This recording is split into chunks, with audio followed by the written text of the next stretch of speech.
Oke, sekarang kita akan bahas aqsamul ism. Aqsam al-ism. Oke. Pembagian ism, ya. Pembagian ism atau jenis-jenis isim. Ya, isim ini ada jenis-jenisnya nih. Berdasarkan apa aja? Ya, nomor satu, isim ini bisa berdasarkan apa? Bentuk. Ya, berdasarkan bentuk, atau bahasa Arabnya kita bisa bilang al-i'rab wal bina. Oke, berdasarkan bentuk, ya, al-i'rab wal bina. Tulis di sini. Berdasarkan bentuk. Oke. Nomor satu itu. Nomor dua, pembagian isim nomor dua atau jenis isim yang nomor dua berdasarkan apa? Berdasarkan bilangan, jumlah bilangan. Bahasa Arabnya apa? Al-adad. Ya. Oke, ini nomor dua, berdasarkan bilangan. Ya. Bilangan. Oke. Nomor tiga, jenis isim yang nomor tiga itu berdasarkan jenis, atau kita bisa bilang at-tadzkir wa ta'nis. At-tadzkir wa ta'nis. Oke, berdasarkan jenis. Ya, berdasarkan jenis. Oke. Kemudian yang terakhir, nomor berapa nih? Nomor 4. Pembagian isim nomor 4 itu berdasarkan at-ta'rif wa tankir. Berdasarkan kejelasan, ya. At-ta'rif wa tankir. Oke. Berdasarkan kejelasan. Oke, coba kita scroll ke atas. Ya, jadi pembagian isim ini ada 4. Yang pertama berdasarkan bentuk, atau kita bisa bilang al-i'rab wal bina. Ya, berdasarkan bentuk. Kemudian yang kedua berdasarkan jumlah bilangan, al-adad. Kemudian yang ketiga berdasarkan jenis, at-tadzkir wa ta'nis, ya. Yang keempat berdasarkan kejelasan, at-ta'rif wa tankir. Ya, dia ma'rifah atau nakirah, gitu.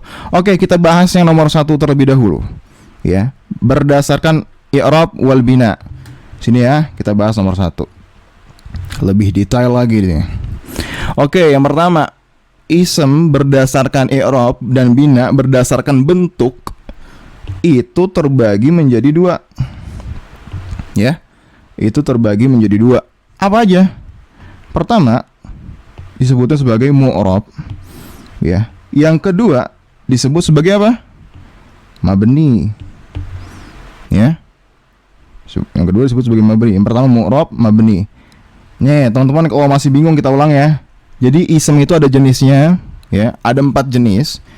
Ya, ada 4 pembagian. Pertama, pembagian berdasarkan bentuk. Kedua, berdasarkan bilangan. Ketiga, berdasarkan jenis. Keempat, berdasarkan kejelasan. Sekarang kita bahas nomor 1, berdasarkan bentuk. Jadi isim ini berdasarkan bentuk terbagi menjadi 2. Ya, mu'rab dan mabni. Mu'rab itu apa? Mu'rab itu yang akhirannya itu bisa berubah-ubah harokatnya. Nah, kalau mu'rab ini definisinya secara bahasa Arab, ini artinya ma taghayyara akhiruhu hasba mawqi'i minal jumlah. Kita tulis di sini.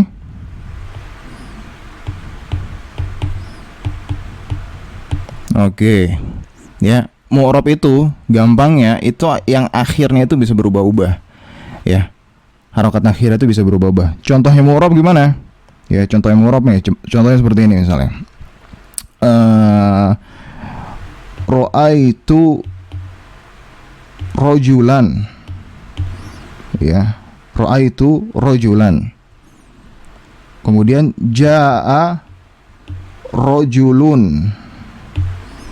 Ya. Kemudian yang ketiga marartu bi rajulin. Nah, coba teman-teman lihat harokat akhirnya. Di sini rajulan, di sini rajulun, di sini rajulin. Ya. Oke, diperhatiin coba sini. Oke. Ra'aitu rajulan. Aku telah melihat seorang pria. Rajulan. Kemudian jaa rajulun. Telah datang seorang pria. Marartu bi rajulin. Aku telah melewati seorang pria. Ya. Di sini posisinya sebagai nomor 1 posisinya sebagai maf'ul bih, nomor 2 sebagai fa'il, nomor 3 sebagai ism majrur. Ya. Tapi lihat harokatnya berubah-ubah. An in, rojulan, rojulun, rojulin. Nah, hal yang seperti ini, maka rojul di sini posisi sebagai apa? Di sini dia posisi sebagai ism mu'rab.